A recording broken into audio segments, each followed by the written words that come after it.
you would be glad to have me. So I Excellent. am here. We do mostly we do Up Next every Tuesday talking about NXT, and this week we talked about a match that happened, and then the next day the kind of the real story behind that kind of broke, and the story is the Mandy Rose thing with WWE, and we're definitely going to be talking about it. But me and Davie, we're just two dudes who do these shows, and we thought that I think a specific topic like this today couldn't just be two dudes talking about it. So we definitely thank you for coming on here and joining in on this conversation, because I feel like we couldn't do it justice discussing this whole thing. And I mean, the story, kind of jumping into it if we can, is pretty big and pretty crazy. We do NXT reviews every week, and this Tuesday, when the title match was just instantly shifted to this show and added to the show instead of just in a few weeks that it was kind of promoted, a lot of fans kind of instantly were like, something's going on. And then the next day, the story breaking that WWE's come to the release of Mandy Rose, it sent kind of shockwaves through the wrestling community, and especially everybody on the internet wrestling community, and has a lot of people talking and a lot of people's different takes and opinions and stuff. And that's what we kind of want to talk about here today. And what are some opinions on this kind of story? Because it seems as if, well, reported that because of an online fan account or a personal website where she gives out content, including nude content, I guess you could call it that. I would not call this pornography whatsoever. In my opinion, it's more to me like an OnlyFans or something like that. And now instantly WWE using that as the reason to instantly cut ties with her. What the hell's going on? Yeah, first of all, I commend you guys for realizing that you need a female voice on this topic. I wish more people would do that, because a lot of the times in wrestling we just have a bunch of dudes talking about women things, which is not always very accurate or or backed by actual life experiences.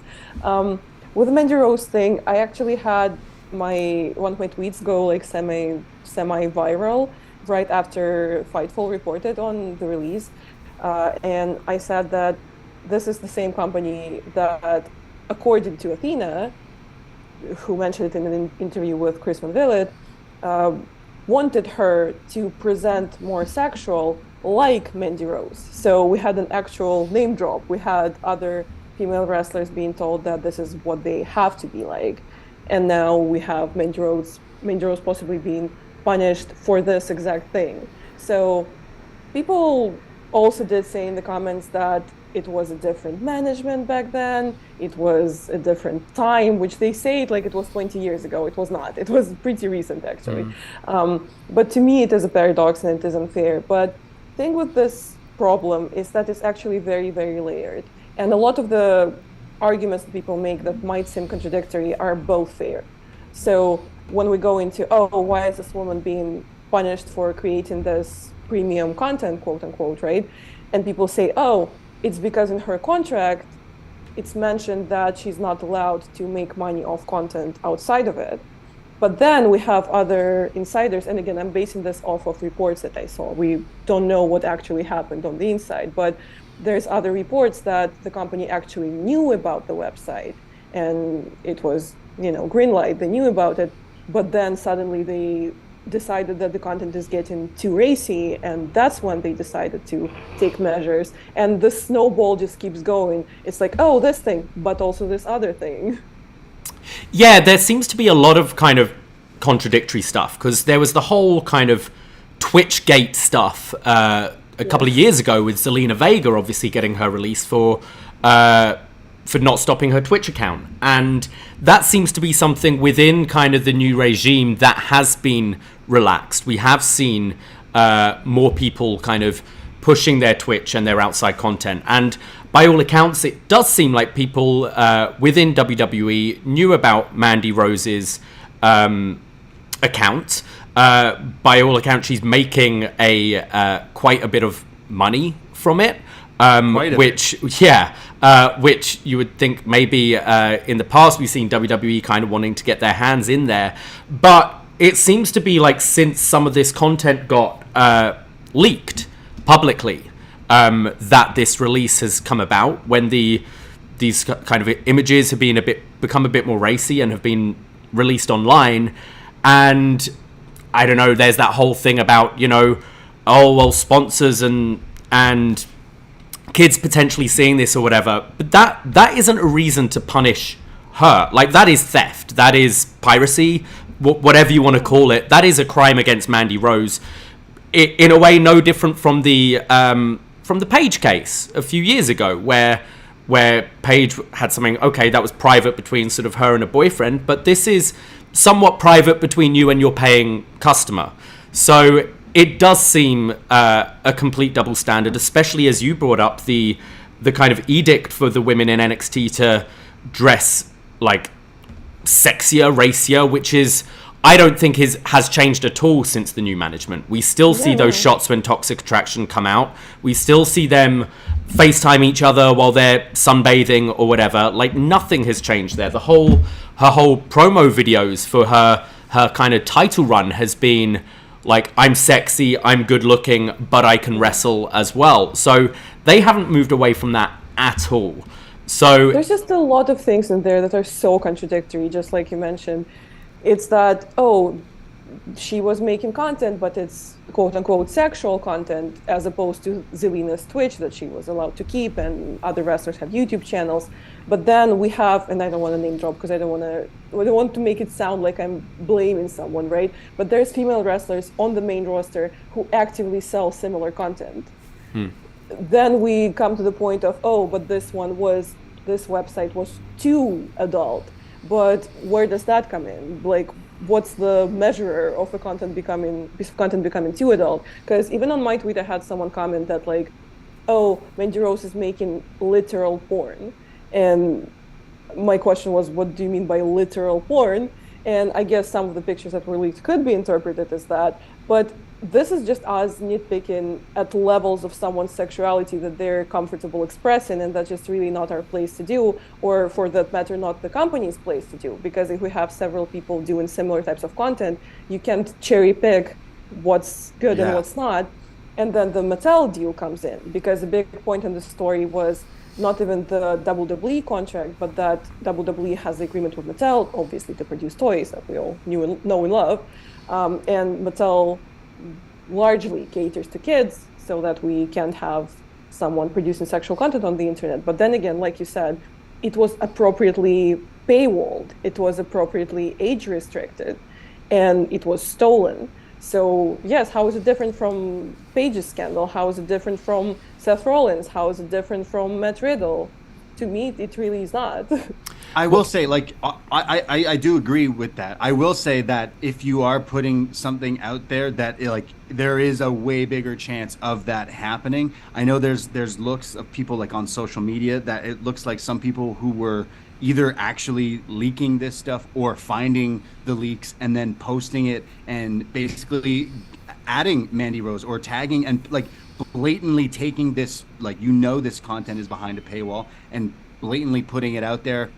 There was people tweeting her being like, Venmo me money or I won't take this down on like tweets at replies to her posts that have nothing to do with that. That is like totally like wrong and definitely, and it seems that this became a story because of that. Like, if it seems like they were fine with all of this stuff until someone went, well, actually, did you see what some of these photos were? And then they looked at it and they went, ooh, maybe we can't maybe back this if some people do think that, like, hey, this is kind of porn. I don't think it would be considered that, considering it's just like probably photos that she's posting, but again, for a paywall, for a content creating service, and for them to say, oh, actually you can Twitch, then people should be allowed to also create and do whatever else content, like you said, cherry picking. They shouldn't be allowed to just be like, well, you can do Twitch and you can go sell other merchandise or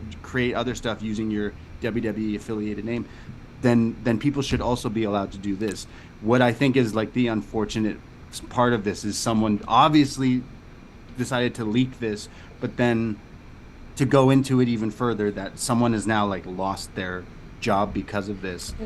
There is definitely, like, you could see obviously two sides looking at it, but I still see it as like, this person was found a side hustle that was working, that's probably working more now. I know that since being released, she has put out a statement, and ending the statement with like, hey, the site's still up, and it went from like a 25 to like, too, yeah, right? good for her. Get that fucking But then you've got that's awesome. You've got, on the other hand, on the main roster, your main event act, the hottest thing in wrestling right now, the Bloodline, when there's a video out there of Jimmy Uso intoxicated, driving, and the statement was basically, these are independent contractors, what Jimmy Uso does in his own time is up to Jimmy Uso.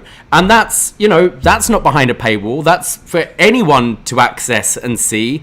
And that's actively harmful as opposed to an OnlyFans. Instead of just a body. Like, it's a consensual pictures that isn't harming anyone. And if you're worried about kids seeing it, well, parents, parent blocks. Like, watch what your kids look at on the internet. And it's such a double standard where I think if this was a case when, say, the Zelina Vega thing happened and it was just a flat no, you work for WWE, you do not produce outside content, and we've had a word about this, here's your warning, okay, I'd be a bit more understanding, but I just think there's so many holes in this and so many double standards that like, it's, yeah, and as you said, someone's lost their job over this, and by all means, I'm sure she'll be fine. Like, I'm sure Mandy Rose will be financially okay coming out of this.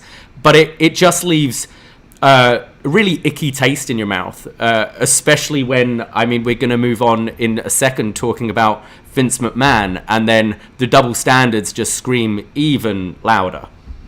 I just want to mention one last thing, because to me, another layer of a problem with this, and to me as a person, it might be even the biggest problem in this regard, is that on the one hand, it is, obviously a stigma that's around sex work, right? And that's exactly why Zelina's Twitch is doing perfectly fine and nothing is happening and this is blowing up.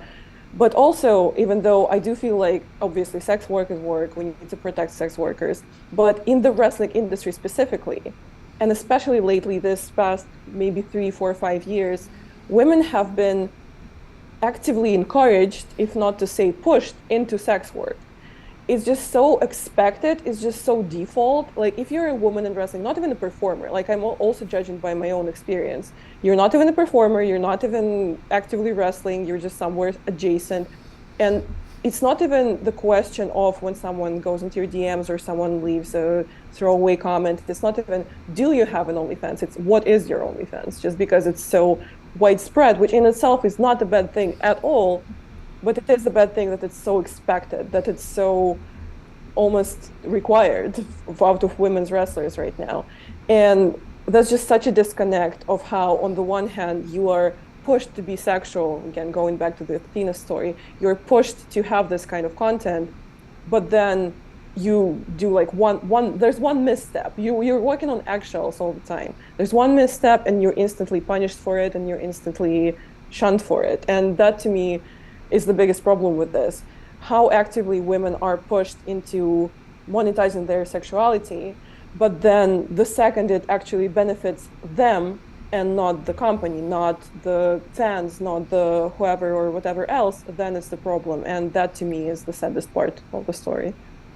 Absolutely. You're right, like, nail on the head there. I feel that. Like, look, I've watched wrestling since I was a young boy, and they promoted Playboy constantly. Every year there was different people, but they become, more into kids. I see the other side of it, because, yeah, again, everyone's talking about, well, they have deals with toys, Mattel and stuff like that. How could you, like, crossing the line? But it was the fact that this all happened when it was leaked, so that still makes it all so much more messier. You don't think, like, her website, I'm sure, says, hey, you need to be 18 plus to look at this is behind a paywall. Of course there's people who leak all these kinds of things online, and the internet's a crazy wild west still, but, like, the fact that now they're mad because we're not making a part of that pie, which I'm sure she's making a lot out of, and good for her, especially now not being part of WWE. If I was her, I would, she doesn't need to really wrestle, but to really like rub it in and get even, more eyes on the story. That's still a really hot story. Like, show up somewhere else and make that your, like, promote that, like, hey, go follow me and stuff. They didn't let me do all this, but go follow me and see what I can do. Like take it and almost like rub it in their faces that, like, well, I can go make a lot of money. And the fact that loses the title next morning released, it's just like, whoa, okay, WWE still gonna WWE with or without. Something did smell fishy on Tuesday, didn't it? Just how it quickly, did. It was like wait, how what? long a reign this has been, and we've seen them building up Roxanne Perez for this moment, but it was suddenly like, and that moment's happening right now. It was like, okay, that's a strange decision, but became very clear the next morning. Yeah. Well, I think let's move on to a somewhat related subject in Vince McMahon himself. A lot of Vince talk coming out this